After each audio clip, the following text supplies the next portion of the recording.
We have to start off with you, and just huge congratulations, and just so incredible. And I can't imagine what that moment was for you, knowing that you'd done the double. No, it was amazing. It was pretty amazing. It's every athlete's dream to win Olympics, but to do it in London here at home, and then to carry another 4 years and manage to pull it off, the double. It was pretty amazing. That's incredible. What happens when you get home after all of that, just in your head? You just get back to my normal life and see my kids, sit down at a table and eat a good meal and live a normal life. Do you say to him, will you just run down to the shops for me? Yeah, I do. You know you're going to get everything well, really quickly. Well, first thing I do is I just hand the kids back to him, all four of them. And then, yeah, he just gets back to normal, do normal stuff and get family life. Do you run? Do you continue to run? Yeah, I still run. It's not as tense as, leading up to the Olympics where you run twice a day, go gym, and, every hour is almost calculated. When I come back home, you're kind of a little bit more relaxed, but still run, like, once or sometimes twice a day, and mainly just get involved with the kids and been chilling out with them. I've been spending a lot of time with them and get to know Hussein a little bit more, and it's nice to be able to just spend that time where I miss, spending time with the kids. And that is important, isn't it? Because this is sort of the reason why you're here, really, to talk about the fact that you say get back to a normal life, but your life together and your family life is actually far from normal, because you do spend an awful lot away in order to win those medals, those 4 Olympic golds.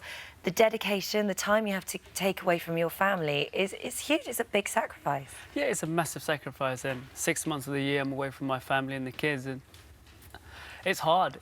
Sometimes it's very difficult. Some of the kids, when they're ill or not doing as well as they should do at home or in school, you want to be there for them, and it's difficult. But in my career, my career is so short. You just have to make most of it, and At this moment. For you, Tania, then, what are those 6 months like when he's away? It's tough, especially now with more kids. Initially, it was when we just had Rihanna 4 years ago. It was just the one kid, so I could dedicate my time to her, and it wasn't as much of a struggle as it is now with 4 kids. So this year in particular has been hard because Mo's been away pretty much all year. So I find myself just knuckling down and trying to forget about that side of things and just focusing on doing what I need to do while he's gone. So first couple of weeks after he's gone is an adjustment. That's the hardest part, and then when he comes back, the same again. But in between, you just get conditioned to it, you just focus on what you need to do. What's that adjustment like when he comes home? It's difficult because suddenly we've got Dad again, and there's a bit of a limbo period, and then he's as messy as anything, so he comes home and the house is a tip. He comes home and brings 3 suitcases. You are an Olympic mess maker, aren't you? Gold medal. I'm definitely up there. It's hard because 6 months a year you live away from home, and you have to get comfortable wherever you go. And I normally like to take a lot of stuff, like a lot of gadgets, a lot of clothes, and when I come back, my room is just... The house is like that. It's like a mess. Yeah. So how long does it take for you all to fit back into the routine? A couple of weeks at least. A couple of weeks, yeah. It doesn't take me long, but for the kids to warm up to you again, to know you're going to stay a little bit longer, it takes them a little while. So that's why I guess winning is even more sweet, because then it must be nothing more heartbreaking to be away for 6 months of the year, make all those sacrifices, and then to not do as well as you thought you were going to do. Yeah, it was, and even in the 10K, I got really emotional afterwards.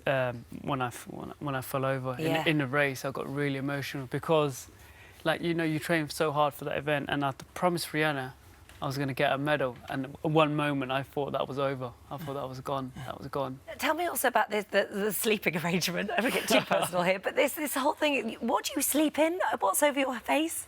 Altitude tent. An altitude tent. Yeah, it's like a.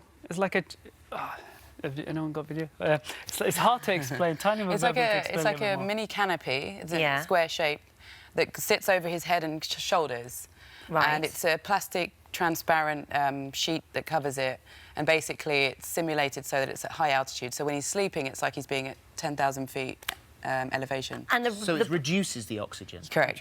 Right, because I was going to say if it increased it, you'd never be able to light a candle. No. But so a reduction, and it used to be over the whole bed, didn't it? Correct, yeah, it used to be over the whole bed, so I used to have to sleep in it as well, which wasn't very pleasant. So you were sleeping, and you're not doing the running at 10,000 feet? Yeah. So I became very fit very quickly. And that's the reason why you do it, is because it's obviously all it benefits your fitness and things like that. But it's not very good for sort of leaning over and having a good night kiss, is it? If you're sitting in a tent. It's not very intimate. It's not very intimate. Lift the tent up. Correct, yeah. You have to work around it somehow, but... Sometimes you do get lazy. I'm like, oh, good night, babe. Oh. Forgot my tent. Yeah. Pull the front down. Of course, also, we've got to mention it, really, because there was the controversy of Alberto Salazar, your trainer. And so, and he, of course, has denied any wrongdoing, has never been officially charged. But you got drawn into that scandal. And for a family, because it was both of you, you both had to live through that. Yeah, it was difficult. It was difficult, and, you know, you can just sort of give it 100% to what you do, and that's what I do. But I got drawn into it, and it was difficult times. Yeah, it was tough for us because as a family, you know, you haven't done anything, and suddenly you find yourself in the spotlight for all the wrong reasons. And you know, he wasn't accused of anything. That was the biggest thing for us, is that what's he done? He hasn't been accused of anything, yet we find ourselves in the headlines every day. But you know, we've moved on from that, and it's all water under the bridge now. It's all positive. We've you know come out of Rio, and we're just so buzzing from that you forget about all of that. For more of the same, just click here. And my Olympic training has been 12 years, you know, from Beijing up until now. And to know you haven't got that gold medal at that time, you know, I needed a minute to let that sink in.